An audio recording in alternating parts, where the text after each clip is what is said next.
In the name of Allah, the most merciful, the most gracious, all praise and thanks to be to Allah, the Lord of the world. The most merciful, the most gracious, honor of the day of the judgment. You alone we worship and you alone we ask help. Guide us on the straight path, the path of those whom you have favor, not those whom you earn your anger, and nor those who go astray. Amen. Thank you, Fatma. Julius?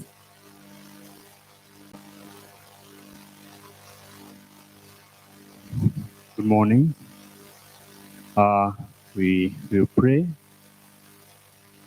God our Father, Son, and the Holy Spirit, we are before thy presence this good morning. We thank you for giving us life.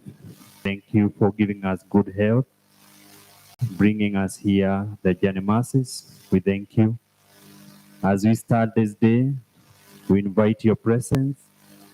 We invite your spirit to be with us, to give us the open mind to share the ideas, to be merciful, and to guide all our deliberations. We ask for your good health and energy as we start and until we end. We ask for your blessings. For all this, we pray, believing and trusting in Lord our God, the Father, Son, and the Holy Spirit. Amen. Thank you so much, Julius and Fatma. This is a kind reminder to the CEOs to forward the feedback forms at the Secretariat. And for the chairman, you'll notice that behind your program, we have a feedback form that we'll be expecting you to fill at the end of today's program. Another kind reminder, the restrooms are on the far left and far right of this auditorium. Now I'm going to welcome Director Compliance, Mr. Owira, to take us through the rest of the program.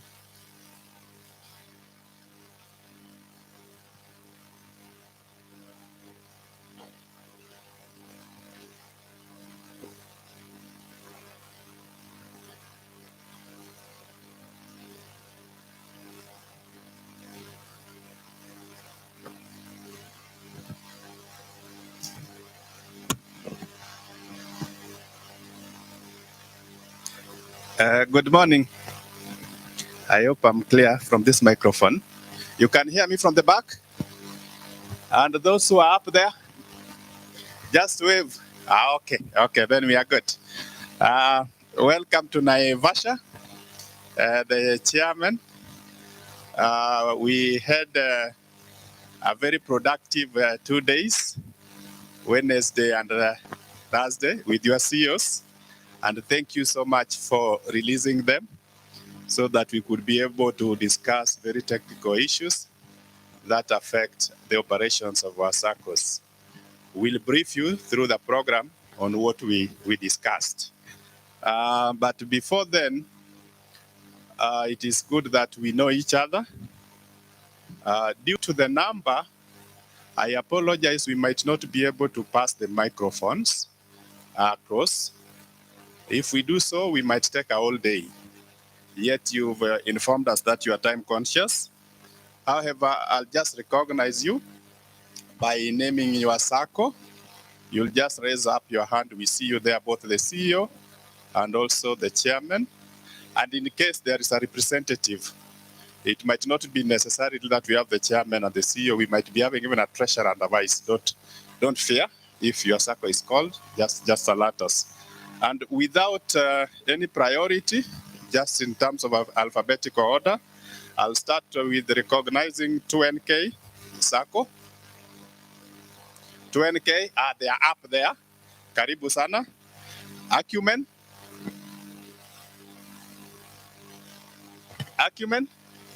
They are still on their way.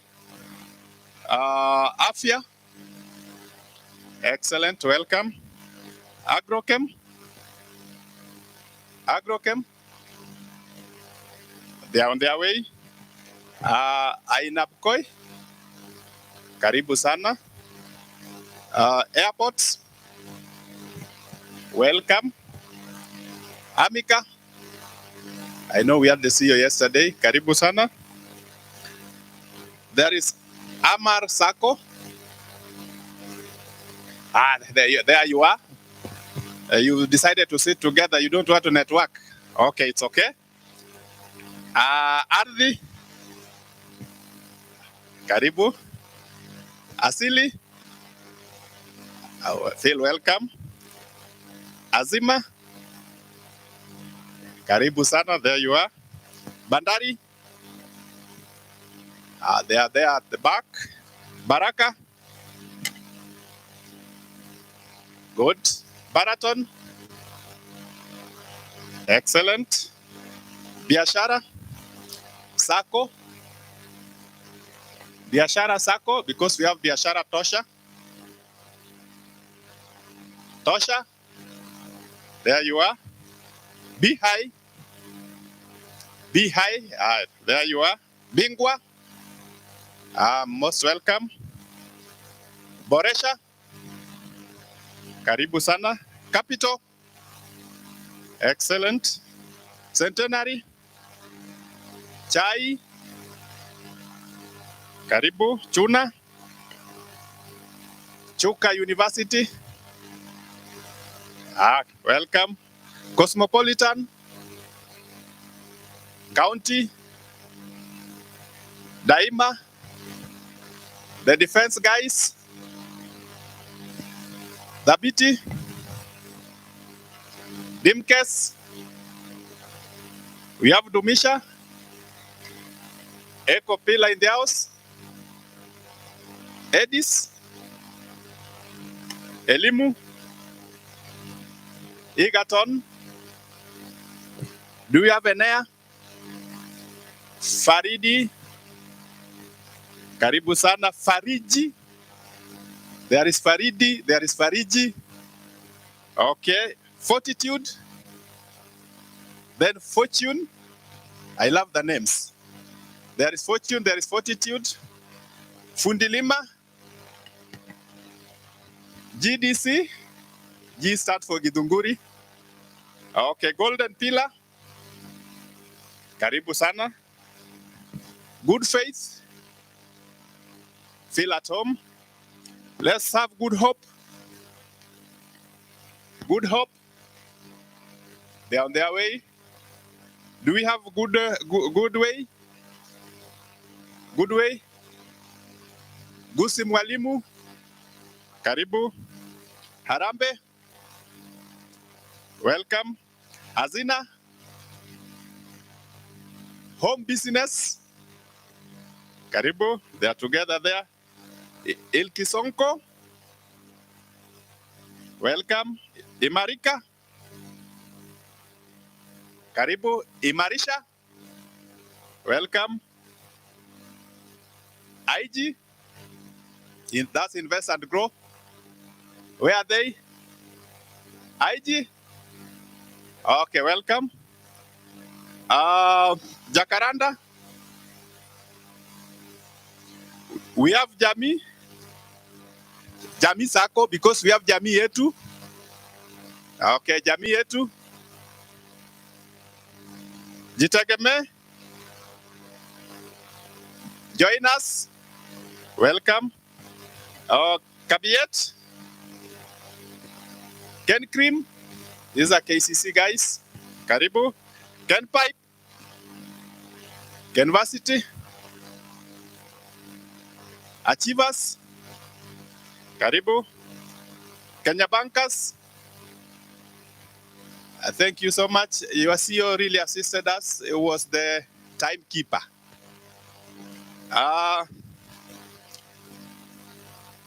That's a very rare title, which is proud of. Kenya Highlands. Kenya Highlands. Okay. Kimbilio Daima. Kimisitu. We have Kingdom. We have Kite.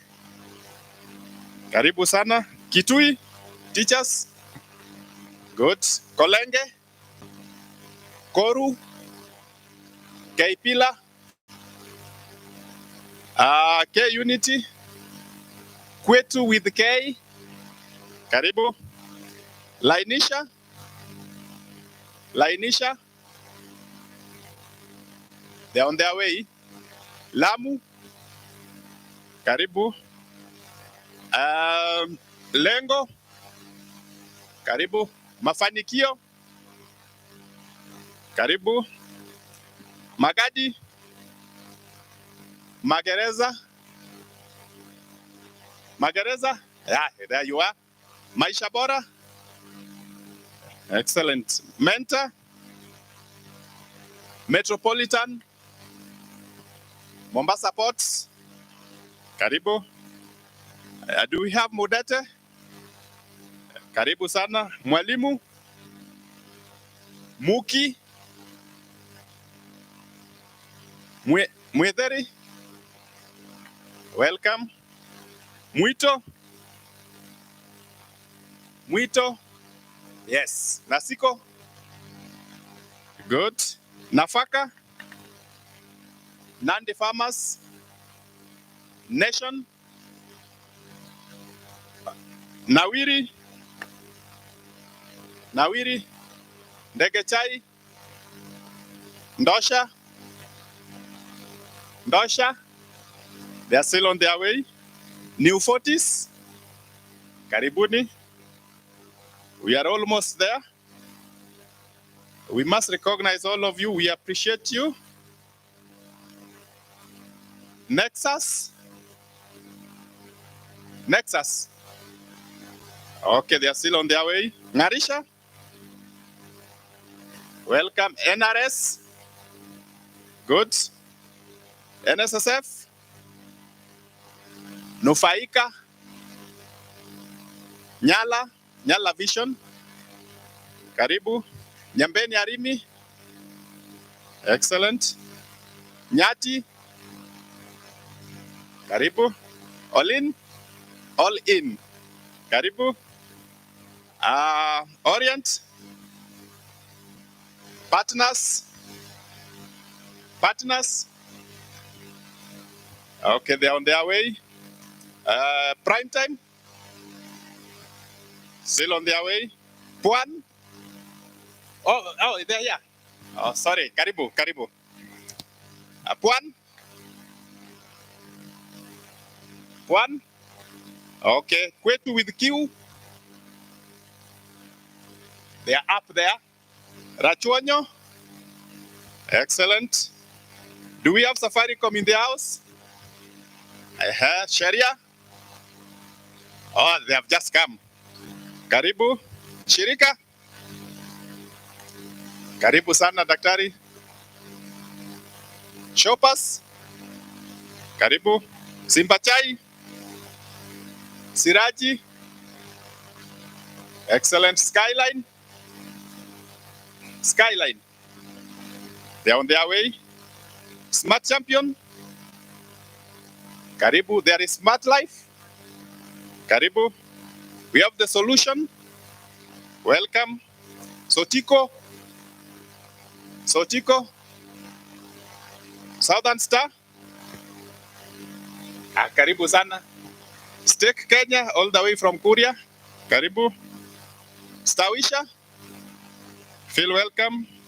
Stima. Karibu sana. Strategic Urembo. Karibu. We have Suluhu. Suluhu. Are you up there? Yeah, they're up there. Super. Tabasamu. Tabasuri. Karibu. Tai. Are you hearing some names for the first time? Yet you are a club, huh? Okay, Tai. Taifa.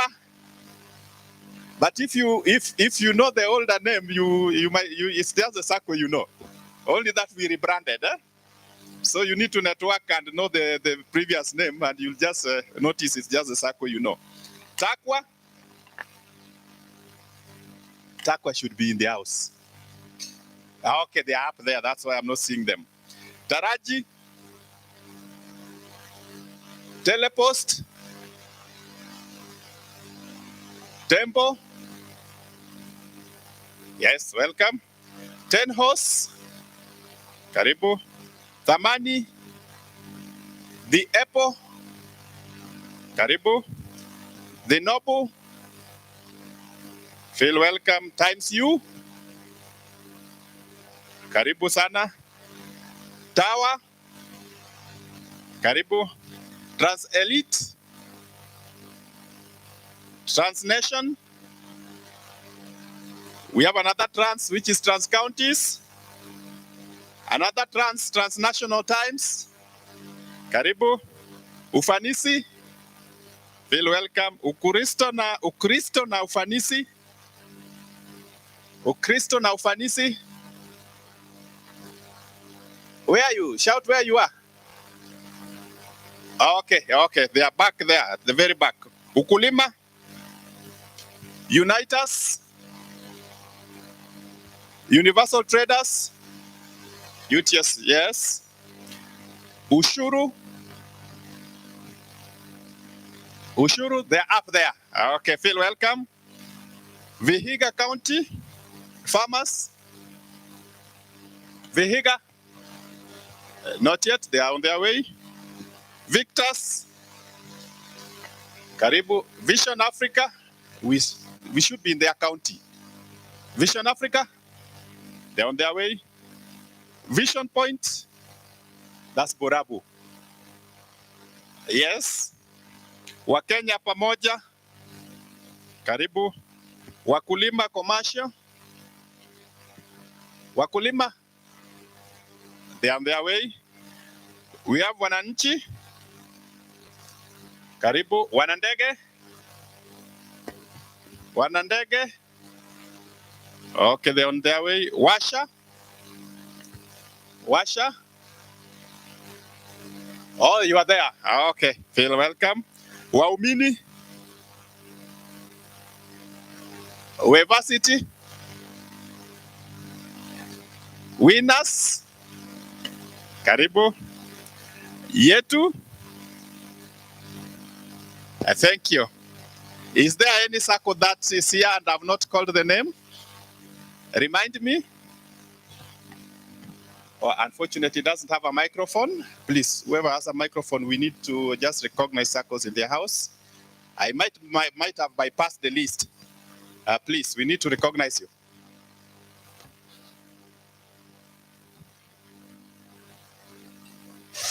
Yeah, around two. But you are in the list. Only that through reading, and I think I have specs. Perhaps I must have passed you. But we just need to appreciate that you are in the house. Unicounty, Sacco. Pardon? Unicounty. Unicounty.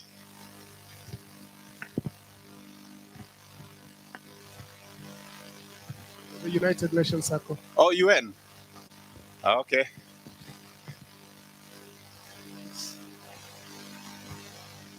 It's just a matter of reading that Good I must morning, pass. leaders. Yes. Unison Sacco. Unison. Oh, I skipped you much, huh?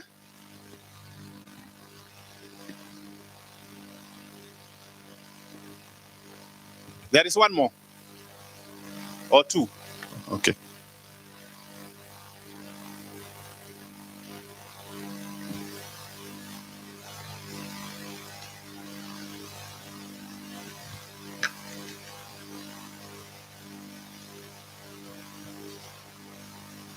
Wananga Sacco.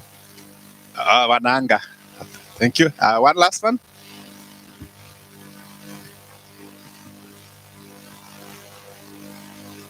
Okay, it's Wananga. Oh, Wananga. Okay. Thank you. Feel most welcome. In terms of the program, I think we had a good opportunity with your CEOs for the first 2 days. Today marks the third day for the CEOs, but the first day for the chairman. All is not lost. We'll share with you what we discussed for the last 2 days. And we'll be having your CEOs together from now up to lunch hour. Then we'll release them after lunch. Then in the afternoon, we'll just be remaining with the chair just to share additional issues and also from your request to have a discussion with the CEO. So without any further ado, allow me to welcome our CEO, Mr. Peter Njuguna, to welcome you officially and also to give his remarks and to invite other guests. Thank you so much. Karibu Bwana CEO.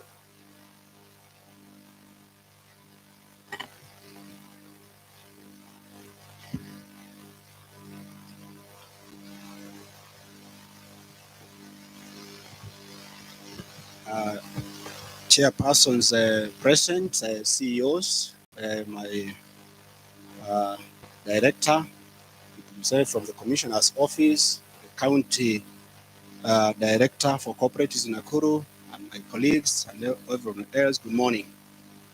Good morning again. Very well. It's a kind of dull morning. I don't know, the lighting might make it dull, but for us it's a very bright morning given the ideas, the discussions we've been having here. And I think mine one is to welcome the chairpersons who have joined us today. Jambo. Let me see. Oh, very good. I can see the CEOs have taken their place now at the back there so that we can engage. Right. I think for now, one is to appreciate our other guests who have joined us before I recap what has been happening. But I'll hasten to add that the whole purpose of this, as it were, I was thinking about this, and you find in the African setup, you know, you are mzee of the house will occasionally call people just to, just talk. In our culture where I come from, ukisikia mzee ameita watoto wake mbuzi kujeni mkule, you always wonder, what is it? What is mzee up to? So we appreciate the anxiety that we just regulator come, we discuss, and therefore that anxiety is understandable. But I can assure you the CEOs became anxious. What is SASA up to? We have had discussions, and that is how life should be. We don't just call you when there is a crisis. It is call you when we can discuss things in good times so that we prepare for the difficult times ahead. So in a summary, that's really our purpose, to engage with you, not just prepare documents and give you, but now challenge you to give us the issues you'd want us to discuss and engage with. That is the overall purpose that we felt we need to change the strategy in engaging yourself. That's why you're calling it a round table. You might wonder why there are no round tables. Next time, I'm sure there'll be round table. The whole idea is conversation where, round table means you are equal.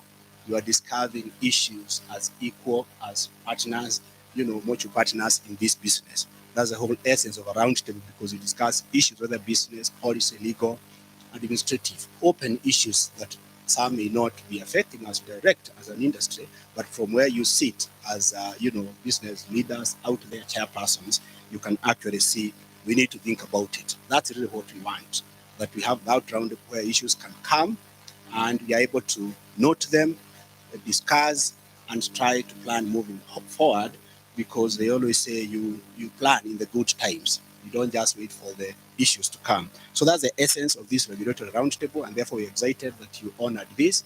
We had about 150 CEOs, thanks to chairpersons for releasing them. They have been away from premises for the last 4 days, literally, because they traveled on Tuesday. We don't take it for granted, but it's also a test for you as a chair. What structures do you have? Because a leader is not tested by being present there.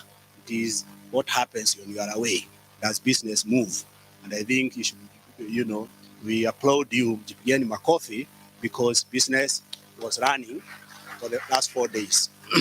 And people are getting loans, everything is moving. And I can tell you the CEOs who are here, you are leaving 6. Yesterday we left 6:30 and business was going on. So it means we are becoming of age in terms of the structures we put in, and so that you don't get so much engrossed in the day-to-day operations and you don't plan ahead. You don't plan for your future.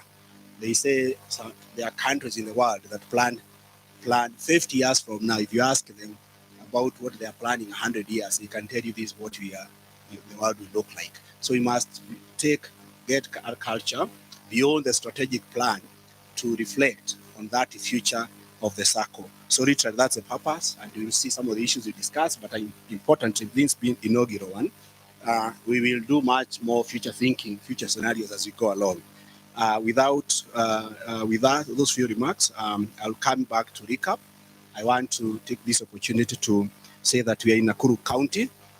I schooled in this county for many, many years, and therefore we are glad, even last one day, to have the Director of Cooperatives of Nakuru County, who I will invite here to, also officially welcome you to this county. And also he'll invite representative for the commissioner, Mr. Wanjohi, who we are glad to have. So karibu, Director.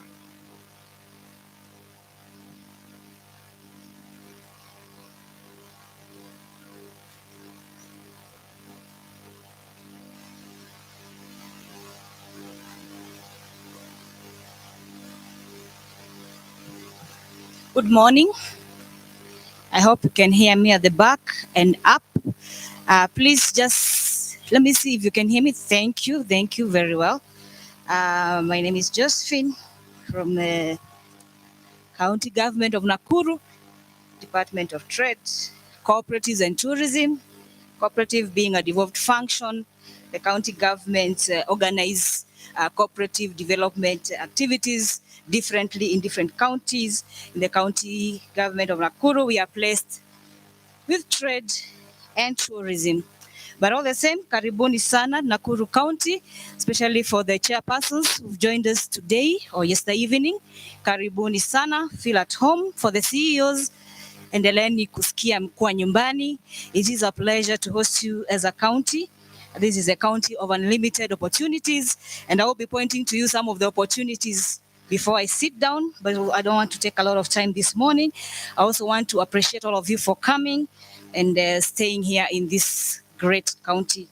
I also want to appreciate the role and the importance of this meeting that SASRA has organized so that we can talk together, we can give feedback, but more importantly, we can redefine our perspectives. One of the things that happen when we talk together, we redefine our perspectives. As I sat here yesterday and listened to some of the issues that were raised by the CEOs, indeed, we've been in this sector for quite a long time, but sometimes as you talk with each other, you sit back and listen and wonder, are we still doing things right? Are there things we need to do better? Are there things we need to change? So talking with each other, talking together, it really helps us redefine our perspectives to ensure we are making the Sacco subsector better and to place it where it should be. Even as we talk about regulations, as we bring feedback, as we discuss issues that need to be changed, as we discuss issues that we need to bring on as we go ahead as a sector, then we also need to agree that this sector must continue to be regulated, not because we are doing very badly, but because of the importance that we play in the economy of this nation. And therefore, we have to continually ask ourselves, as the sector continues to grow, are we doing business in the right way? Are we doing business as we ought to? Is this the best that we can offer, or can we do it a little bit better? Of course, there's room for self-regulation, but again, that must be premised on the regulation that has been set forth, so that now, within that confine, we can say, what can we do better? And as the chairpersons of the different Saccos, I want to appreciate the key role that you have played over the years and you continue to play in the growth of your Saccos. You sit at a place where you're able to offer leadership, but as you offer the leadership and as you have brought your organizations to the level that they're in, we recognize that the journey has been long, but we still can go do better. There's still a lot of room for improvement. There are still things that we need to do better. There are things we need to redefine. There are things we need to drop. And there are things which we have not been doing, which we need to pick up. So as we think about the role and where we sit as the chairpersons, as the CEOs, we need to ask ourselves those questions. What can we do better? What are the things that we have been doing actually that we can do better? What are the things we have not done that we can actually pick up to ensure that our Saccos do better than they have done before? And as we look at the bigger picture, and recognize the critical role that you leaders, as you sit here, you play, then again, we must also ask and look, and I always tell our leaders, we must also look at the responsibility and the timing and the seasons that we offer leadership. And as I said yesterday, that leadership is a bit is seasonal. For all your Saccos, I believe that you have had leadership transiting from time to time. And the question would be, as you lead your organization for the specific time and for the specific season, what have you brought on board? What kind of a Sacco are you leaving? What is the legacy that you're leaving? And there are many things as a leader you can leave to the Sacco. But as you hand over the baton, are you convinced beyond reasonable doubt that I did my best? And the person who is going to come and pick it from here can only do better.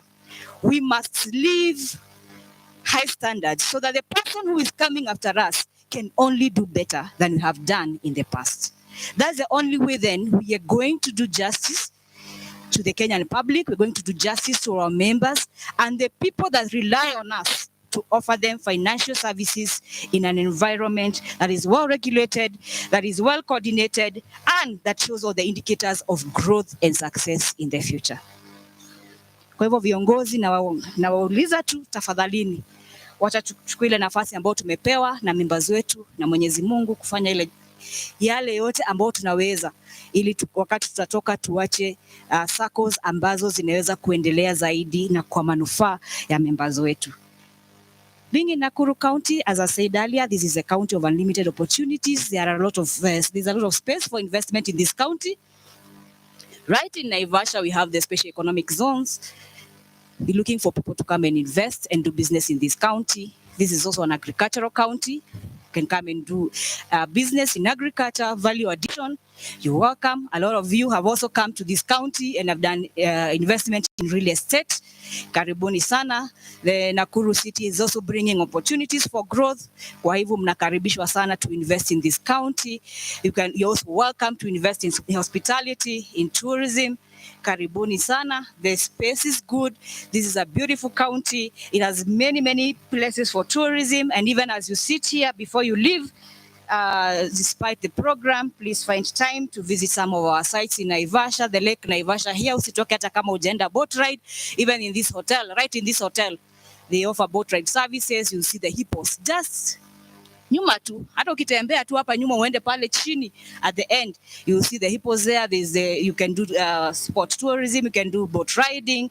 Ukitembea kwa hii barabara, you can go to Hell's Gate, you can go to Olkaria, Crescent Lake Island, you can go to the game sanctuary, and there's so many spots. You can go. Longonot is right here.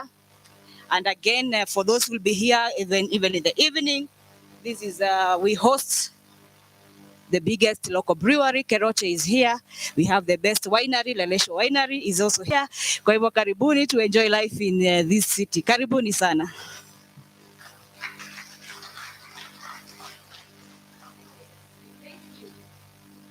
Najua nimewakaribisha mpaka nikafikiria. Thank you so much, and now it's my pleasure to welcome the Commissioner for Cooperatives to address us. Karibu sana Bwana Wanjohi, who's representing the Commissioner.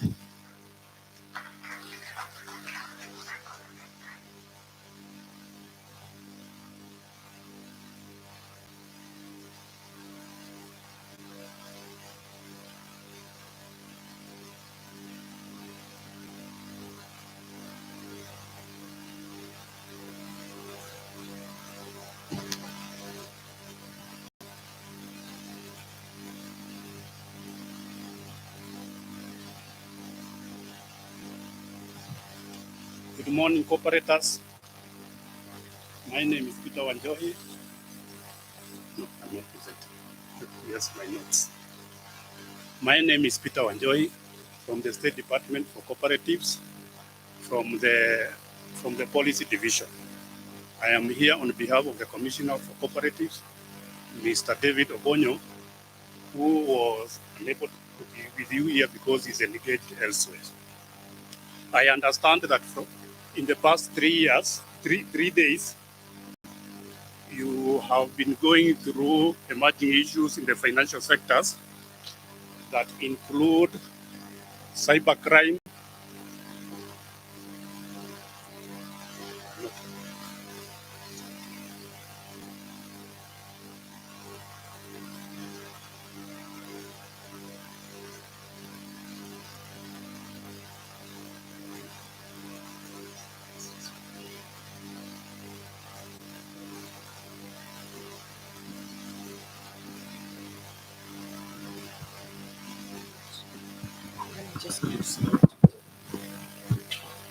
Good morning. My name is Peter Wanjohi, an Assistant Commissioner for Cooperatives from the State Department for Cooperatives. And I am representing Commissioner David Obonyo, who is engaged elsewhere in other business today. I understand that in the last 2 days, the authority has taken you through emerging issues in the financial sector that include cybercrime, money laundering, and other issues that are affecting financial institutions, not only in Kenya, but all over the world. In the last few years, the State Department has been undertaking reforms that are expected to address some of those issues across all types of cooperatives in Kenya. In the last 3 years, we have reviewed our cooperative policy that was last reviewed in 1997, and now that policy has been enacted as a session of paper for promoting cooperatives for economic transformation. The policy has recommended a number of interventions, both policy and legal. In the legal aspect, in the last 1 year, we have been reviewing the Cooperative Societies Act for 90, which was last reviewed in 2004. And we have come up with a cooperative bill that is going to align the cooperative function with the Constitution and also with the emerging issues, best practices, and also the best governance. The bill was validated by you in the stakeholders meeting that was held in Nairobi, and now has been presented to the cabinet for approval and for submission to the parliament for enactment as an act of parliament.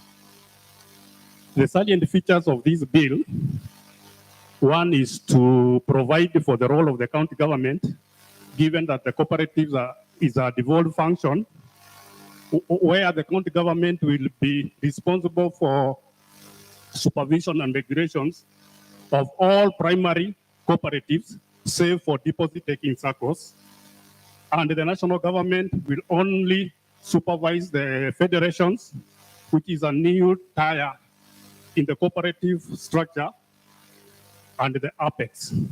Also, the national government will also be responsible for policy, capacity building, and standards. The salient features of the bill include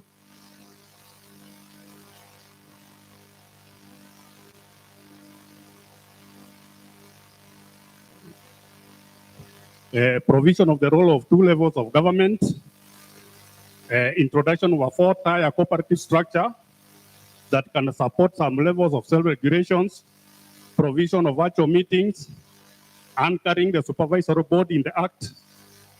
At the moment, the supervisory board is a provision of the cooperative rules. It has not been enacted, anchored in the Cooperative Societies Act. Recognition of the delegate system of representation, which at the moment is not supported by any law. Provision for affirmative action. Elevation of the management committees into board of directors. I understand that for Saccos, this has already been provided in the Sacco Act, but for the other types of cooperatives, there is a very thin line between the board and the management, and this creates conflicts. Also, the issue of the consolidation accounts and also the expansion of the tribunal. And also anchoring ethics and governance in the Cooperative Societies Act, since the ethics and governance at the moment are under Public Officers and Ethics Act, and yet cooperatives are not government institutions. The other major change in the bill will be the expansion of the mandate of the Cooperative Tribunal, where we have included the dispute between the commissioner and the cooperative. At the moment, the dispute between the commissioner and the cooperative can only be taken to the High Court. We want that one to be brought back to the tribunal. The dispute between the commissioner and the officers of a cooperative, between the county and the cooperative, between the authority and the cooperative, and also between the liquidators and the cooperative. The bill has been forwarded to the cabinet for further transmission to the parliament for enactment as a cooperative act. Other salient features of that act is that now the current act is Cooperative Societies Act. But the proposed act will be Cooperative Act. That means that the word societies will not be mandatory in Cooperative Societies Act. It will be optional. If, for example, a certain Saccos wants to be referred as a whatever Sacco Society Limited without the name societies, then that has been provided for. Now you know you cannot do that, even though you are doing that. It is my hope that at the end of this retreat, the cooperative, especially those who have been here, the CEOs and their chairman, will be able to implement, especially on the aspects of the cybercrime, where some of our few Saccos in the end of the last years were hit hard by the hackers and other emerging issues. Thank you.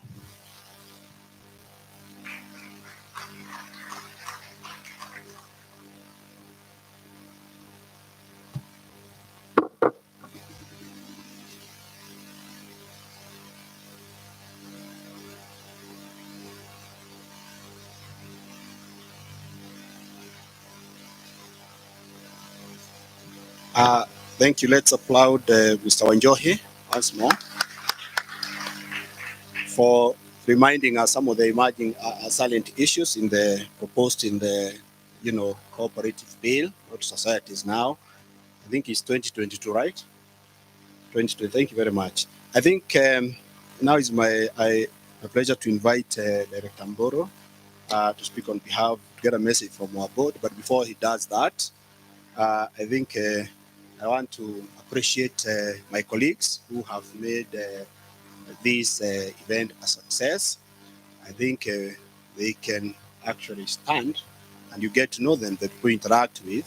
If there is a mic, I think there are 2 mics.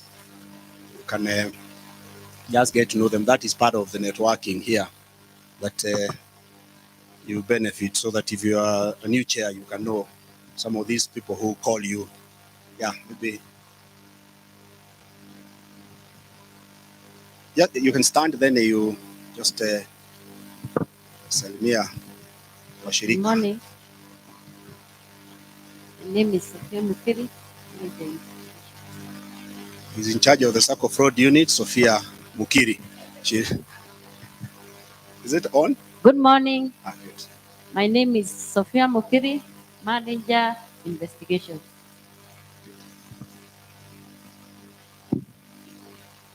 Hamjaboni tena. Mimi naitwa Julius Muragori. I'm in charge of procurement in Sastra. Thank you. Chairmen and CEOs of deposit-taking Saccos, good morning. I'm Joseph Osoro in the Compliance Department. Morning. Mimi ni Were Jeremiah, Regulations Department.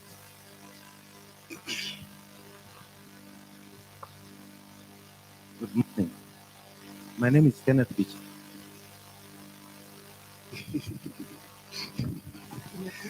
I think the procurement manager is noting some of these facilities failure. That's why he's here. Good morning. My name is Kenneth Bichanga, Licensing and Regulations. Good morning. My name is Ann Kago, head of the newest kid on the block, the department which is the newest kid on the block at SASRA, that's market conduct. Morning, leaders. Obunaka George, Compliance Department. Good morning once more. Peter Wira, Compliance and Market Conduct. Peter, you can make sure.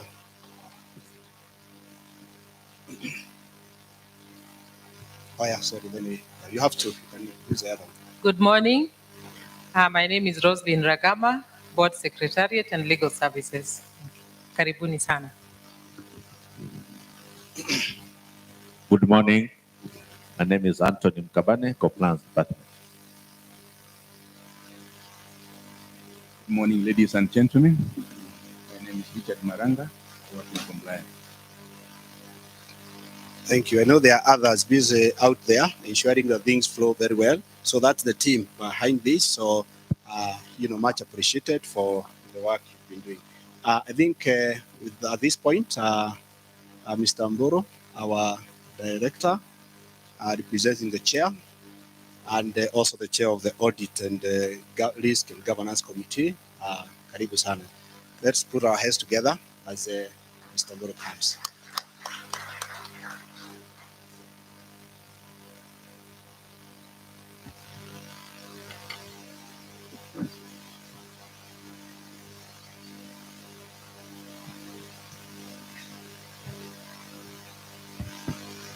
Good morning.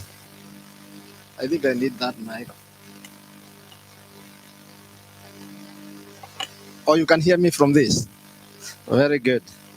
I start by introducing my name. My name is Robert Burumungai. I'm a CPA. And I want to welcome you to this forum, and especially the chairmen that are joining me today. Being the chairman of this forum, I feel for the chairmen, and thank you very much. Feel welcome to this forum called a roundtable discussion. SASRA has a board, and I want to put the seriousness the government put in putting together the board.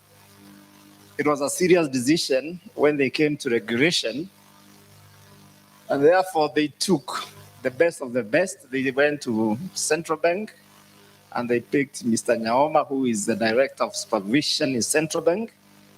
They went to the Ministry of Cooperative, and they took the topmost, who is the Cooperative Commissioner. And they went to Treasury, they picked Mororo. And 4 other independent members. We are 2 today, I'm there. And already called Anne Wetangula. That is how serious the government did put when they came to the regulation of the Saccos. I want to start by looking at why do we have a round table. A round table, of course, does not have a tail and does not have a head. It is a simple term, is a round table where everybody, all the members' views are heard. And that's why when we say we have come together in a round table, it is we want to hear what you have to offer. In Kenya, we have quite a number of regulatory bodies. SASRA is one of the regulatory bodies in finance, financials. We have CBK, When you go to other sectors like the matatu industry and the vehicle, we have NTSA. Everywhere you go, there is a regulator. But how effective is the regulator? That is the most, and do you understand your regulator? It is important that what we are generating today, when we sit in that boardroom, when we come with the financial, with the legal, and other regulatory issues that we want you to understand, do you understand us? Are we effective? And therefore, we come with this round table so that you can understand what we have generated for you. Number two, we called the CEOs first. And when we were discussing the issue of the CEOs coming first in the boardroom, we said, Boro starts the day in the morning. Where do I go? I go to a certain farm, I start farming. As a chairman, he goes to his business. And within a certain period of time, there is somebody who is 100% in that business. The Sacco we know today is not the Sacco of yesterday. The Sacco of yesterday, we used to hear karedio kamefunguliwa, unasikia tunatangaza ya kwamba tutakutana na members on this particular area. But the Sacco we have today is different. You'll go to one of them like Mwarimu has branches, and the CEO will oversee the branch in Nairobi, the branch in Nakuru, the branch in Meru, the branch in Mombasa. When the chairman comes, he gives a report of those branches. We wanted to understand, and the CEO to understand, that being a key member of that institution, he needs to understand certain issues that you'll be able to brief the chairman and his committee. And therefore, the 2 days they have been here, I'm sure most have been discussed. And we as the chairmen, wherever we go, remember me as the chairman of the board, my work is to set the policy, the budgetary issues, the legal issues. And at the end of the day, do I understand what I have said? And therefore, do I have something that I can relate to every day when I come in the morning? We had an option of having the two bodies that forms the Sacco and within our industry. We have both the non-deposit taking and deposit taking. The deposit taking has been there for a while, I think about 12 years. But the other day, we were able to have the new kids in the block. That is the non-deposit taking. And we thought it wise that we start with the deposit taking. Once we are through and we have your recommendations and we have your inputs, then we'll have a forum to call the non-deposit taking, and the training, of course, may be different or may be enhanced by your input. As SASRA, where we are, we continue developing the policies, the legal and regulatory matters that affects our industry. But we have a feeling that your input today, and even in future, the proactive issues that you need to be engaged in, the structured engagement which we have had with the CEOs and which we'll have with the chairmen, will give us more in-depth as we create, as we develop the policies and the legal issues. So it is important that whatever we have covered within the cyber security, the proposals on auditor, external auditors, and the role of Saccos in anti-money laundering, and other areas that I had them speak about, it is important that you give us your input. I want to come to a very important point. And this point is about governance. Today, in your presence, we consider the proposed guidelines on good governance for Saccos. This seeks to address notably the governance challenges identified from the supervision of Saccos. Of course, when we are supervising you, there are certain areas that we need to let you know that we have noted. As the adage says, the biggest room, whether at personal or business level, is that of improvement. And that's why we are here. I therefore invite you to objectively consider the challenges noted and the proposals therein as we collectively work together to enhance governance in the Sacco industry. We have identified the following areas, and this comes every day. When I reach that boardroom, these are the things that I encounter and have encountered over years, during my years experience as an auditor. Number one, full transparency in the financial operations and the activities of the Sacco, including those of subsidiaries. A few years ago, I audited NASEFU. I think it was NASEFU was NSSF Sacco. Whatever you are auditing was less than 50 million, not even 50, 20 million. Today, I hear of billions of money. And when you sit down, the financial aspect of that 1 billion, 2 billion, how do you start investing that money? It becomes a different issue today. And the next thing, you create a subsidiary.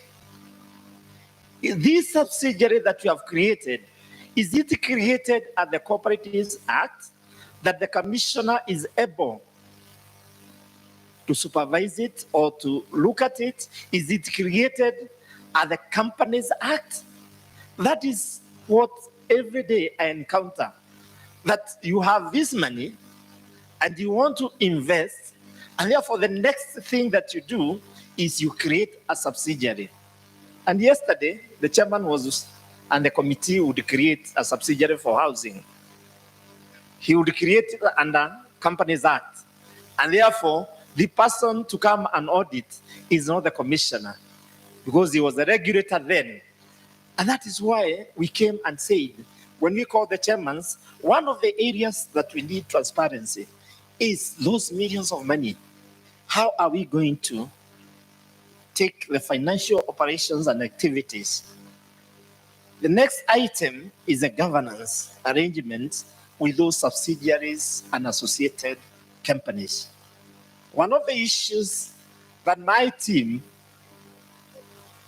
when they were introducing themselves, the only words I was hearing is, I'm in this department called, I'm in charge of supervision, I'm in charge of this, but everything is boiling to one item. They are coming to check what you are doing, and they find an activity that yesterday was not there, and they have not approved that item. So that is an area that we need. When you are here and you are participating, we need to know that arrangement that you're going to create called a subsidiary, an associated company. Under what role? Is it under cooperatives? Is that under Companies Act? And that is the area that these gentlemen sitting in front of you are able to look at and be able to guide you. And this we are talking about today, so that it can take us to the future. The next item is members' participation and consultations. Yesterday, we used to call a general meeting. Today, we have what we call delegates meeting. So the member of the delegate is the one who understands what the cooperative is doing. But you need to take a step forward, another step, so that the members that you control are able also to understand through the education system that you have. SASRA, as we stand and we agree with the management, we have drafted the principle-based guideline, which we shall share with you, and we subjected to debate before adoption. And ladies and gentlemen, I know when we are here, we are all of us, but as we step outside and you go to your branch, it becomes your branch now, and you need to tell them what you're understanding, what you are coming to do, what you have heard from us, because it is them to understand what the chairmen and the CEOs have understood from today's round table discussion. It is very important on those governance issues because 50 years from today, we may be controlling 30% of money transactions in this country. But well-managed cooperatives, I've seen quite a number. I may not mention, but I have read the accounts for Stima, I've read the accounts for Police Sacco. And when I go, I dig a bit of a history. If Police Sacco yesterday was told you can merge 20, 30 years ago, they can merge with another cooperative, another Sacco would say, no, we don't want them, they are too weak. But today, they become dear. The simple thing that they have done is only governance issues that I have just told you. The number thing is the subsidiaries they created or not created, and they followed a certain procedure. Number three, when you are sitting before us, and I'm talking from an audit point of view because I've done those audits. I have done liquidations. I've done restructuring of cooperatives. And I've seen that cooperatives 50 years down the line, you are not able to touch the associated companies. They created monumental housing cooperatives that are just enjoyed by a few because they say we were the originators of these cooperatives and we have a list of the originators of housing cooperative. And today, they are not able, the members, you came later as a chairman, you are not able to penetrate that. And I want to emphasize that point, and that point, it will be probably a subject of discussion because as you leave the stage, somebody who comes 10 years down, 10 years when you're not the chairman or you're not the CEO, he's able to seamlessly adopt your financial statements, your financial issues, the banking, the balances in the bank, without hassling on how you created that subsidiary or that associated company. Going to the last point, SASRA intends to have persons, this meeting that we are having today on annually, that is for the chairmen and the CEOs ahead of us who create the path. And we come to grace the occasions as the chairmen. But the initiatives that we create today will be able to give us the initiative of tomorrow. Ladies and gentlemen, it is my pleasure, and I'm convinced that today, as I speak before you, and having come from yesterday's auditors, where we used to campaign to get an audit from a Sacco, it is different today. And when I look at the very successful among you who have done the audits, they have top of the cream auditors that will give you an independent audit that will guide the CEOs and will guide the chairmen and the members. But it is my conviction again that the industry today is very good. Anybody talking about cooperatives? Perfect. Our singular conviction is that the Kenya society industry has grown extremely very far. But the path ahead requires deeper and more meaningful collaborations with you and the industry leaders. This is our desire as the regulator to create a safe and trusted environment for open and honest conversations for you to contribute in shaping our destiny and that of the entire industry. I want to conclude that it's therefore my pleasure to welcome the chairpersons today who have joined us in this inaugural regulatory roundtable and to wish you a fruitful deliberations before the end of the day. Thank you and God bless you.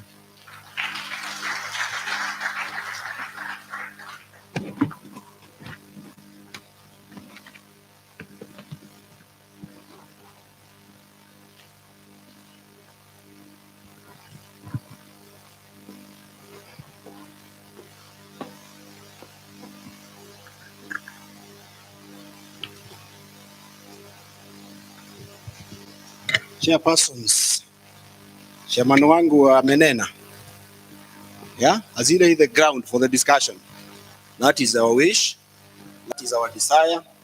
Yeah, so I think we need to project something now. And I think the point here is we have gotten this far. The industry is changing rapidly. You are the vision carriers as a chair. Your CEOs simply implement what you have agreed as a strategy and policy direction. And therefore, the need for that, for us to think differently so that we can have a better, grasp of where the industry is going, because the next phase of the industry development really requires to really think, how do we collectively, not only survive, but actually sustainably give services to our members. I think we saw this week not this week, but the digital credit providers are now going under the regulation of central bank. I think they have up to September. And it is clear the competition, especially the lending side, it is already very stiff. It only gets tougher. I think that's the kind of honest conversations we will seek to have with yourself so that we are able to see how does the future look like. Thank you very much, Chairman, for that. Let's give him a round of applause for those very good comments. Thank you. Now, I think for me is to, one, recap. But before I do that, I think we've been here with the CEOs for the 2 days. I know we told them now your bosses are coming, but I think I'll use my, I'll use my discretion to say, do you have something to tell the chairpersons? I know you have been here for 2 days, at least you. Do you have something to say? Yeah, umejipanga? Yeah. Please, oh yes, I think they have something to say. 1 minute at least to confirm. We are not just having fun. I didn't know our director for cooperatives in Nakuru County is such a marketer. The county of unlimited opportunities, and you've been invited. So kama hauko Nakuru as a Sacco, you are missing in action. That's what you've been told. Karibuni sana. Thank you, director, for every marketing. So, Dr. George Onchiri, CEO of Harambee Sacco, I think will speak on behalf of the CEOs, perhaps to confirm what is it to discuss before I don't just talk, but he affirms. Thank you, George. Take it. Thank you, CEO. Thank you, Chairman, Mr. Mburu. Commander-in-Chief to the Nakuru County, thank you very much. And everybody, good morning. We have been here for the last 2 days. I would like to confirm to the Chairman, we didn't rest. We didn't have any good time. Day one, we had a team from Central Bank who took us through cybercrime, how they have been recording the same, and the policy guidelines that they have put in place. We left them with the 2 questions they were not able to answer. Question number 1, we were asked them, when these crimes occur, these fraudsters convert money into digital money. That is, they buy bitcoins and the likes. In Kenya, it is the duty of central bank to oversee exchange of currency. So they have an assignment to go back and establish how money is leaving Kenya in form of digital currency. Question number 2, they did not answer fully. When these crimes occur, money is transferred either to mobile wallets and bank accounts. The monies that end up in the bank accounts, they are frozen, but they are never returned to the cooperative societies. So where is the completeness of the guideline? We also had presentation from Safaricom Limited. Very interesting and very shocking. They gave us evolution of cybercrime, all the way from the year 2002, where they told us initially it was mischief. They were just people who were enjoying themselves. They would block you out and just feel good that they are able to stop you from doing your business. Then later on, it became commercial. The biggest shock we have today is that the largest economy in the world is United States of America. The second largest economy is the Republic of China. Bad news. The third largest economy in the world, cyber crime. So we are not dealing with a small enemy. If you can refer to number 3, economy, that is a big issue. To Safaricom, we gave them an assignment. Whenever we lose money through Safaricom, they are very clean, according to them. They say it is either your system, it is either your service provider, Safaricom is nowhere. But in normal criminal justice system, anybody involved in a crime is culpable. So we are asking Safaricom, where are you in all these? They didn't answer that. Then what also came out now when we were discussing with the authority, and this comes back to our own Saccos. We are not adequately prepared to deal with cybercrime. The budgets we allocate for ICT, not enough.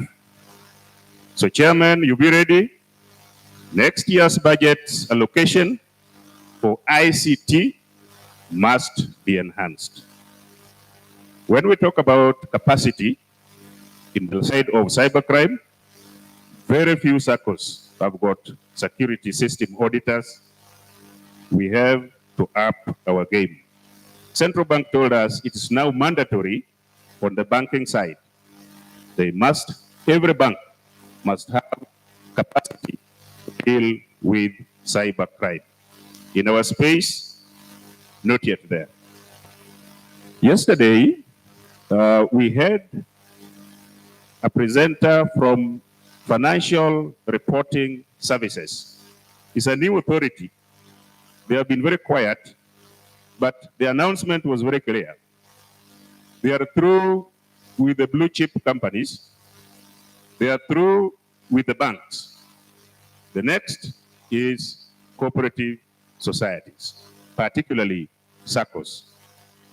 I think in the plenary we had only about 3 or 4 Saccos have registered and making returns to financial services. These are the people who deal with money laundering. And the message was, comply before they come. We also asked them, we don't know who you are. Where have you been? Who are you? So we agreed they are going to spend a little time and budget in making themselves known and what they expect of the Sacco societies. But in the presentations that are going to be in the board papers for next month is to register with financial reporting services. The law is very clear, they said. They have even appointed SASRA also to be overseeing and auditing Saccos to ensure that we are compliant with financial services regulations. Then we closed the day yesterday with a round table where we were now discussing the industry and the regulator. We could not finish. As you heard the CEO saying, even at 6:30, more than 30 hands were still up, but we had to stop because the meeting had to end. And even you're going to have yours this afternoon. I wouldn't be surprised if I call Chairman Mburu at around 8 for a drink and he says he can't join me for a drink. He's still with the chairman. And to SASRA, we were very clear there is a capacity gap. When we talk about cybercrime, You had Madam Sophie here in charge of investigations introducing herself. She is extremely thin on the ground. In the house, we have about 200 Saccos. Each of them has an issue which requires Madam Sophie's attention. She's probably only having 1 or 2 or 5 people to attend to 200 Saccos plus. Mr. Chairman, this is a task to you. Commissioner Cooperative, this is a task to you. This industry must grow. Otherwise, Chairman, welcome to Nakuru, welcome to Naivasha. Down here, make sure you take a selfie with hippos, like Madam said. Thank you, thank you, thank you very much.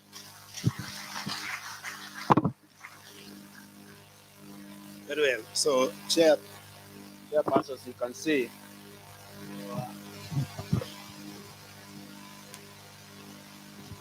So, as the young people will say, they didn't come hapa kujinais.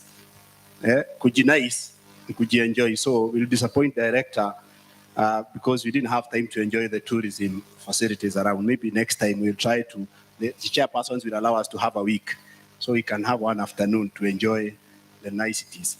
I think CEO of Harambee has summarized the issues very succinctly. I think mine is just to reaffirm the same. Yeah, whatever you need to do, the team in the studio project. But I want to say the cyber threats form the third economy. But I think what we need to underscore, the other two are truly states. You can put persons to their face, jurisdiction, they are state in the true sense of a state. But the other one is faceless. It is totally faceless, and therefore you are like fighting guerrilla war, requiring us to rethink differently. Two, I think the FRC, which we had yesterday, is Financial Reporting Center, which is in charge of implementing anti-money laundering laws, not services. It is actually Financial Reporting Center. And I think what I want to underscore is that SASRA is now from December last year, it is now a supervisory agency under the Process of Crime and Anti-Money Laundering Act. So we are required by law. So when we start asking what you are doing about matters money laundering, you as a board, you are responsible to put the policies. But as you see, to make that happen, there are things we agreed. Sorry, why this is not moving?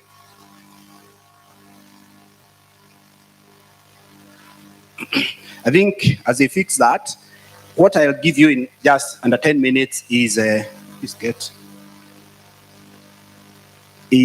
what is it we agreed after all those discussions. One is there is need for Saccos regulated by SASRA to speak with one voice, because like matters cyber, matters anti-money laundering, and other risks are elevated and high in your Saccos, simply because of the business you do. Like the director has said, you are in payment channels, you have branch networks, so you look at it whichever way, you are not just a cooperative. And I think that's really why this conversation, to articulate that we have to accept that we are exposed to higher risks than any other cooperative, and therefore there is need to have these conversations more frequent. The question of the frequency, there is a proposal that this be biannual, and we ask the CEO to, because for us is what are the issues, what is the work ahead. So there's a proposal that CEOs, we need to have a way of engaging them on the business issues every 2 years. You can imagine the FRC now, anti-money laundering, they felt like this was a totally new institution. And I think there are action points that we agreed. So please note, because we'd want to, in the plenary, to also agree how are you willing to support this, if it should be twice a year. Now, thirdly, there is a question of consolidation of Saccos, and we are saying that we have two, is a conversation that must start happening now, the question of consolidation of Saccos. And I think for us, from where we sit, because we shared what we are finding in the industry, what we are finding in the industry now, we just approved one case of a Sacco amalgamating with the other, or a business combination, but the law uses amalgamation. So the first case, this, just approved, which is commendable.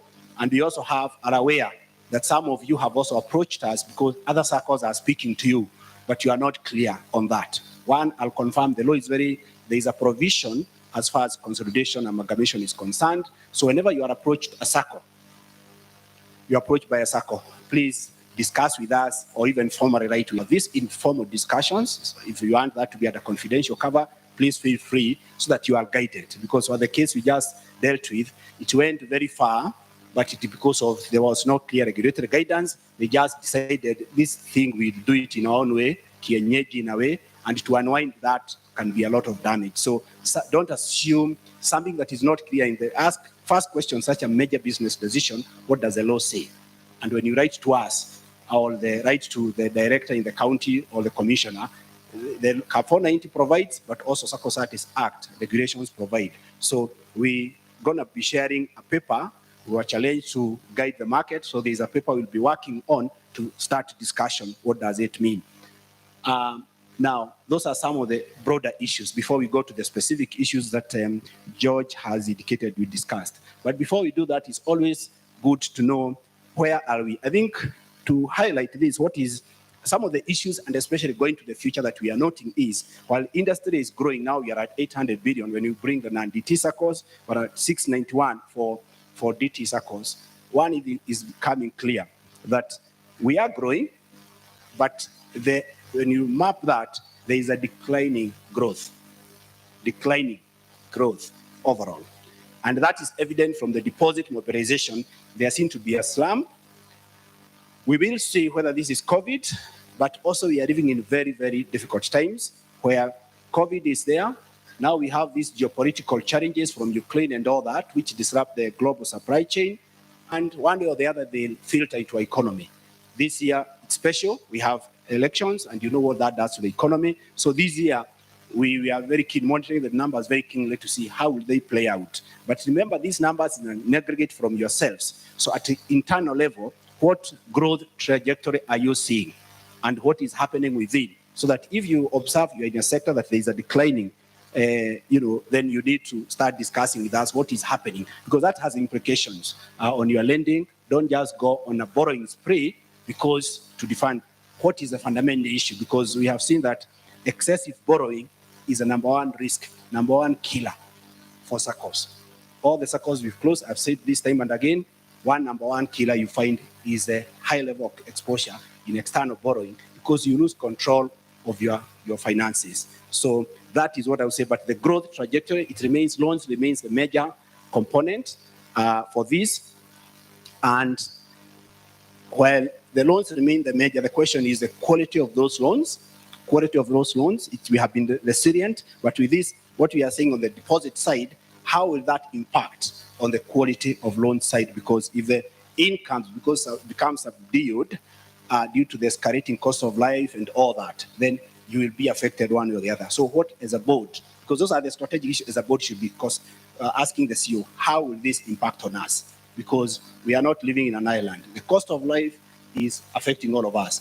Ultimately, the disposable income for our members will. So this year is very crucial that we make it an agenda, quarter to quarter, month by month. What is the impact, so that we are able to understand where the rain is beating us.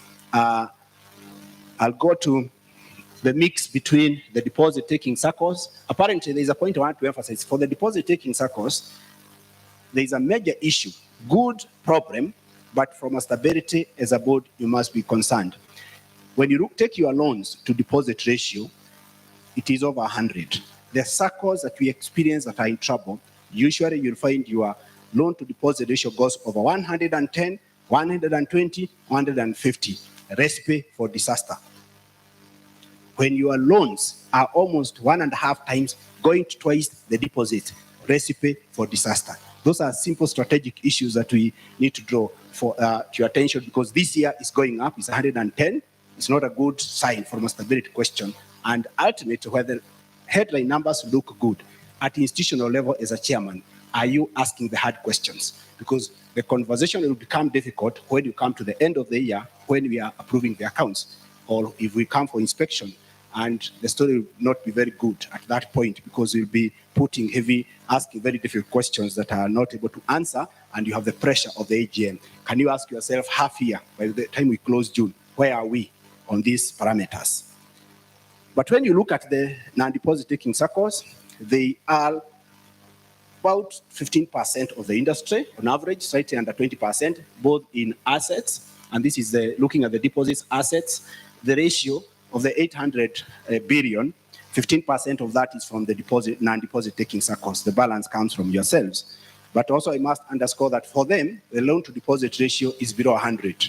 And our prayer is that we shall sustain it that way because they don't have multiple sources like you for deposits. Theirs is singular. So that conservative strategy they have adopted, we want to encourage.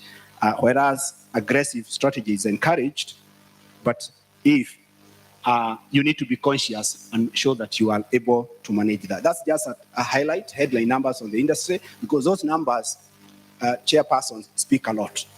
As a board, as a chair, just getting a page of the highlights of the performance of your Sacco from your CEO, you will ask 20 questions. You will either know, get comfort, I'm on track strategically, I'm managing risk, or not. You don't need 30-page report. And that is part of the challenges that we are telling you, they are professionals. How do you make life easier for your chairpersons and the board? So that page, we are telling you, it's just 2 slides, but it speaks volumes about the entire industry, and a lot of questions can arise. Now, moving on from the discussions we had, that is cybersecurity. Again, the question of auditors, what did we agree? Because that's what formed the substance of our discussions. The way forward was resolved as one. They are these people we call integrators, the one who link you. They connect to your system. They have a system which connects to your system and then connects to M-Pesa system to your pay bill. That vector, the line has become a major line of attack for your pay bills at the M-Pesa system, a major. The statistics from 2018 we've been monitoring are worrying because they have been, of course, 2018 was the highest because one integrator had very many Saccos. We have seen the trade, yes, change, but it's not anything to be proud about because it's still high. And like George has said, the trends shown by Safaricom is that for the banks, they have contained the average, target amount that they stolen is below what we are losing. And remember, the industry is over 6 trillion in size. Us, we are below 1 trillion. So we cannot afford to lose even a penny. And therefore, but you are also shown the seriousness the banks have attached to cyber resilience. So that's really a very important point that the integrators who have become a major pain point, we must tighten. And there is a guideline that will be issued on that, a guidance note on what you, as Saccos, we shall demand that if you are to engage integrator X to connect you, he must meet these minimum requirements. We had circulated that. So, but basically it thinks about people, their staff, because like the last one, I think we had in December, it is simply a staff who left the integrator, but he left in a manner that he could attack you, perpetrate attack while he's actually outside. How does that happen? For us, we are saying you are a regulatory, you need to ask deeper questions on about people management on your integrators. If they are not willing to answer that, then you have no business with that because the regulation now will be on you because it means there we ask you questions. You are not asking your critical service providers like integrators. So there's a guideline which touches on people, the processes, and the technology. You must be satisfied that their environment as a service provider is top-notch. On Safaricom, yes, I think there are challenges that we noted, and the resolution is that there will be a dedicated team. Safaricom has no problem with that. They're already working very well with us because of their significance in the M-Pesa mobile services. And the whole idea is to target matters, improving the response time, and also engaging with the industry. I'll say their language, while as you'll understand as a chair, it is your ICT people and people in operations who will be tasked to do that. For you, it's policy, provide the support, resource, and otherwise, And therefore, they felt that they need to have more forums with the technical staff so that we are able to understand what is happening. But what came out from those discussions, that the number one threat that you have is your own people, the insider threat. And therefore, there is still a lot of work on you as an institution, because it's not just giving the budget, it's about training people technically to understand how are cyber threats evolving and what are we doing, because those people are ever ahead of us. But collectively, we can minimize the risk. There is also the question of system audits. We are very vulnerable through our processes, through our systems.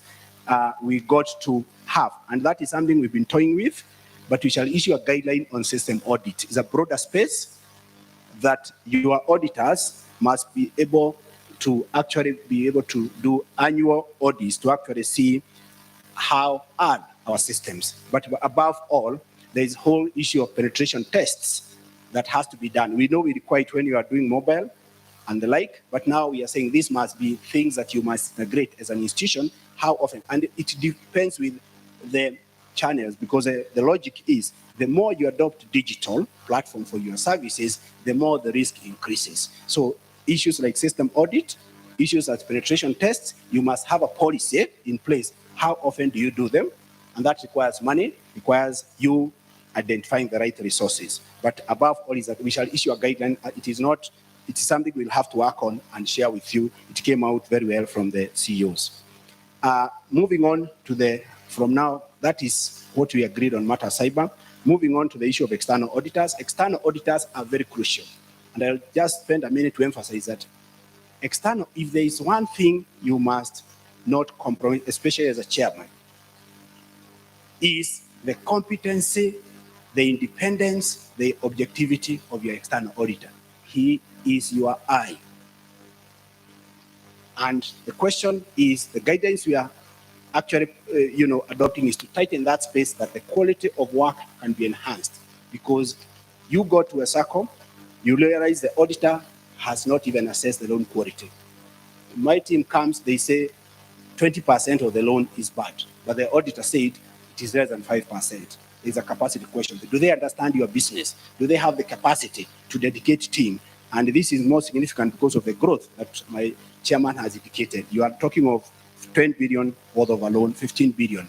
Are they able to do? Because when you address loan, once you do a good job on loan, the credit risk is addressed. When you do a good job on systems, your operational risk is also substantially addressed. So this is what we are pushing for in terms of adopting. So the issue is, SASRA has a mandate to actually develop a list of external auditors away from the commissioner. Section 44, 45 are very clear. But we have been accommodative. We simply liaise with the commissioner. Where is the list? Give us. Of course, we remove the ministry. Then we push it to you. We want to tighten that space. And you are the one to implement. So that we are putting a way of demanding higher standards for these auditors so that they actually measure up to the statutory expectations, both from themselves and from ourselves. Because regulation, both section 44, 2 and 3, as well as regulation 56, put specific responsibilities on the external auditors. They have not been doing a good job, and you want to task them to do it. And of course, as chairpersons, you know, expanded scope means they'll have to revise the fee. It's a balancing act, but they must do their job. But it was also agreed that even you as chairpersons, you see that once you adopt, you see a lot of difference between auditors. You have had this, then you move to this, you actually see difference when you go to an auditor with capacity to audit. So that's another area that we are seeking your support. It's not just looking at the budget, it's about you as a board understanding what kind of auditor do we want.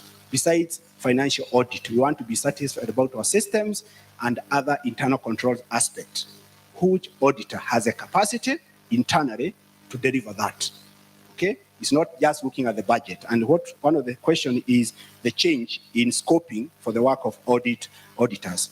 Now, there are questions that came from the floor about the law, food for thought for us. One, we have the 3 we require, audit appointment is an annual exercise where you have to present 3, as a board present 3 names, and there was a feeling that this is very bureaucratic, and some of the best firms, the top firms, feel, this ritual of every year, they are not happy with it, and we are told that itself is a challenge.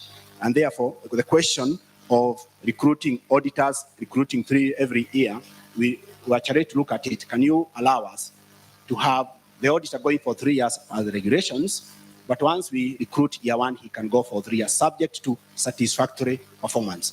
Who determines satisfactory performance? It goes to the AGM. And many times, members will tell the difference between this auditor and the other. And I think there is one AGM I'll never forget. I think the board had presented one audit firm, 1.2 million, another one 900, another one 600. It happened that the parent company was being audited by the auditor quoting 1.2. The chairman was told, yes, you will give us a 600, but how much money have we lost? Apparently, that Sacco, after Sasra came in, they had an unreconciled asset in excess of $1 billion. But for 15 years, to be audited earlier had not been picked. But this auditor, the new one, was able to pick. So they were told, no, we don't care about the 600. We want our money safe, the auditor who will do a quality job. So if you do a good job educating your members, you'll get an auditor, notwithstanding the price, who will give a good job for you as a board. And this is for you as chairpersons and your board. The auditor, remember, is appointed by the AGM to assure the members that you and the management are doing good things as per the law, as per regulation, and the best interest of the members. So this person therefore becomes very critical. Is not a person auditor who will not, who will not do his work independently. So therefore, the question of 3 years, we shall look at it, whether it can be done, recruited once, and then you don't have to repeat the ritual of procurement every year.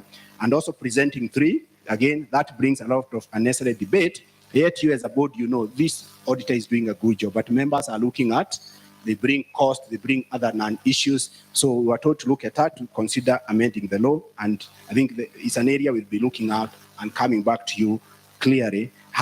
Is it amendment the law, or can it be addressed through other ways? So the issue of external auditor, so cybersecurity, there's a guideline we adopted to manage the onboarding of integrators. The issue, external auditor, again, that guideline, we now issue it. And not tomorrow, not next week. We have to finish maybe in 2, 3, no more than 3 months, so that it guides the recruitment of auditors for 2023. That's our target. 2023 is our target. We pray that it will be possible. Now, moving on to the matters of data protection. I think the CEOs felt that there is a Data Protection Act. There is an Office of Data Commissioner that has come. Saccos are 1, data processors. 2, they are data controllers. You are required to comply with certain things by July. And therefore, we'll be arranging a meeting where the data commissioner can interact with you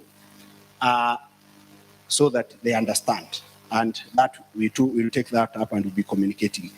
The matters of money laundering issues, which is FRC mandate as per the law, we shall work with them to plan on further training, especially for technical staff, and also as even for yourselves, the forums. We'll encourage them to take advantage of the forums that are arranged to sensitize, so that the session, the 2-hour session CEOs had 1.5 hours of question time.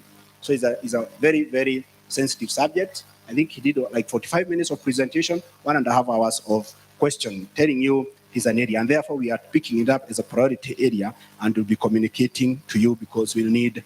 But what we agreed is, while that is happening, we shall get and share with you sanctions list that they usually have, so that there are people who are high on the radar. They are called PEPs. PEPs is a politically exposed persons, but also there are other people who are in sanction list, and they could be your customers, and you may not know. So we shall share that, and when you are trained, then you'll know how to use those tools. Then, as an authority, we are required by law now to incorporate in our supervision procedures matters to assess your policies as far as money laundering is concerned. There was a feeling that we should develop policies around a guideline on Sharia compliance, Sharia compliant products, and we told the CEOs, look, there are issues that you are experts. Sharia compliant products is a market-driven thing. You know what your members are saying.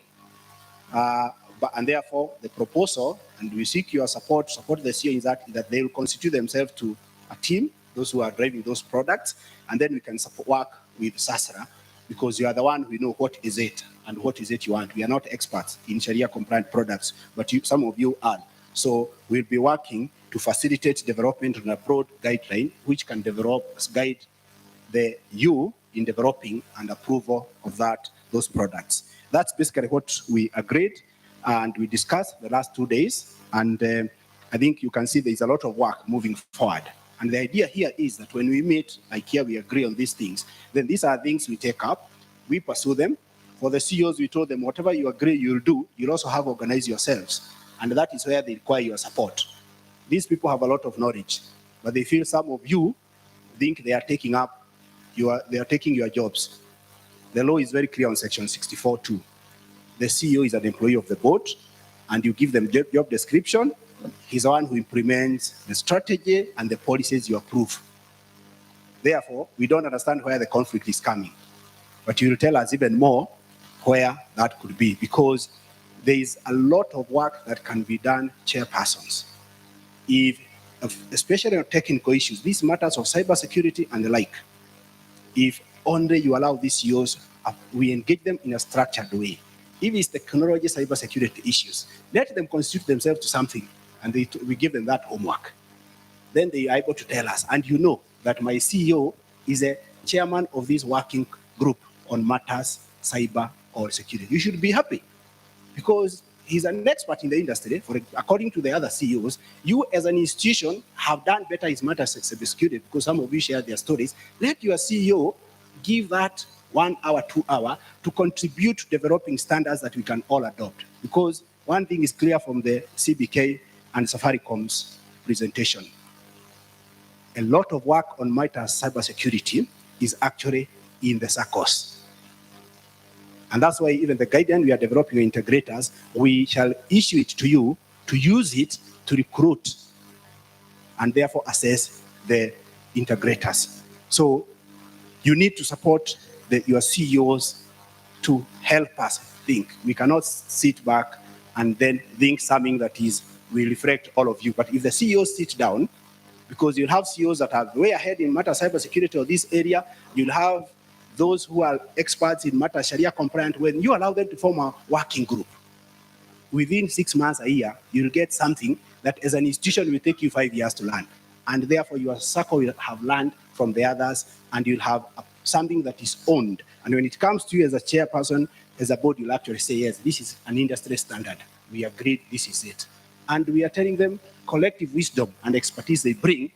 Surely, we cannot claim as an authority to be more competent than them. And that's why we really want that conversation, that with your blessings, we engage them on topical issues, because we also agreed this.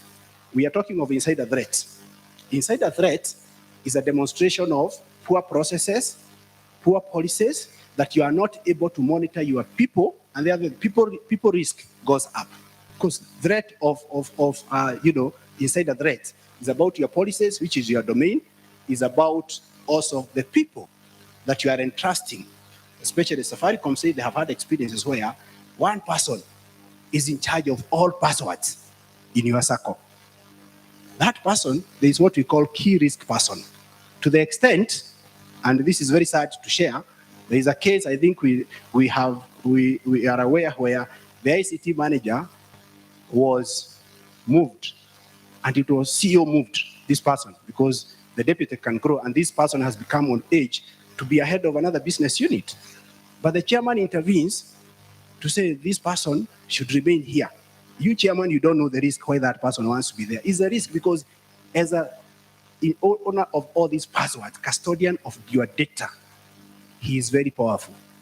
But what policies have you put around there?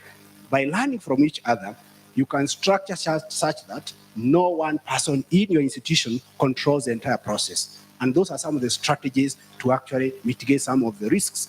Because cybersecurity, while up there it is, underlying it is operational risk.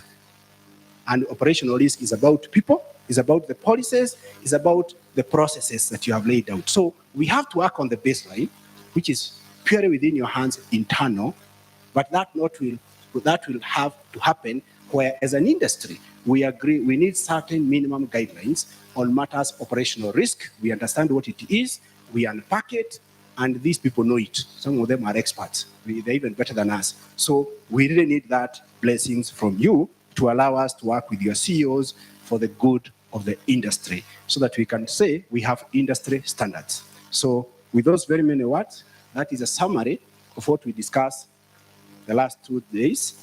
And in the plenary session, we'll be now seeking your comments on this, unless my MC guides on how we proceed.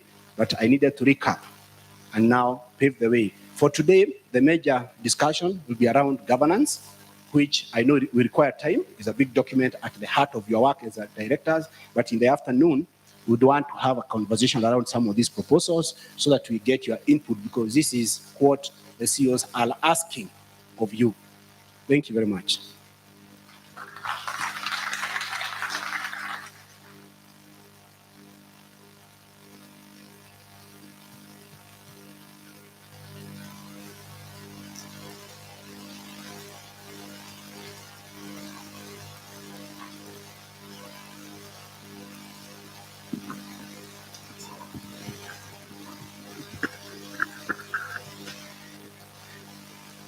I was told that adult education unapeleka pole pole, and ladies and gentlemen, therefore, we are proposing that we have a coffee break. But before then, I think Bwana CEO has done a good job in terms of breaking the ice of yesterday's discussion, and again challenging us in the current critical issues that are affecting our Saccos that we need to keep eye on, and therefore it deserves a round of applause. And once more, a round of applause. I know we are some few minutes past the time we had agreed for health break, but we'll try to recover it, and therefore we'll be breaking for tea for 30 minutes. That means that we should be here at around 11:20. 11:20, so we should be back. Yvonne, kindly guide us where we'll get our tea stations, and plus any other announcement that you'd like to make. Good morning once again. Yes, I didn't get time to introduce myself. My name is Yvonne. In